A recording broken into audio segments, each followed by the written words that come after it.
Hi guys, இப்போ நம்ம எங்கே கிளம்பிட்டோம்னா குட்டி லடாக்கு இப்போ கிளம்பிக்கிட்டே இருக்கோம்.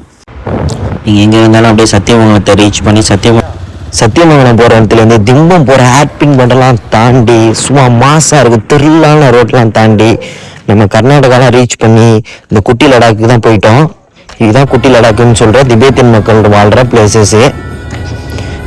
பார்த்தோம்னா நம்ம பார்த்தோம்னா கர்நாடகாவில் இருக்கிற மாதிரியே இருக்காது. நம்ம பார்த்தோம்னா எங்கேயோ லடாக்கில் இருக்கிற மாதிரியே இருக்கும். சூப்பராக லடாக்கில் உள்ள ஆம்பியன்ஸில் உள்ள செட்டப்லாம் வெயிட்டாக பண்ணி ஒரு தனி ஃபீலாகவே இருக்கும் அந்த இடமே. திபேத்தியன் மக்கள்லாம் அதிகமாக இங்கே வந்து அந்த சில்ட்ரன்ஸு எல்லாமே வாழ்ந்துட்டு இருக்காங்க. இன்னும் திபேத்தியன் மக்கள் வாழ்கிறதுக்கான உணவுலேருந்து அவங்க போட்டுக்கிற உடை எல்லாமே இந்த இடத்துல இருக்கு. இப்போ நம்ம பார்த்துட்டு இருக்கோம் திபேத்தியன் மக்கள் வாழ்கிற கோயிலுன்னு சொல்கிறாங்க. சூப்பராக நல்லா சுற்றி மலைகளுக்கு நடுவில் அட்டை ஒரு ஃபென்டாஸ்டிக் சீனாக இருக்குப்பா. வந்தால் பீஸ்ஃபுல் மைண்ட் செட்டாக இருக்குது. சூப்பராக இருக்கு. மறக்காமல் நம்ம சேனலை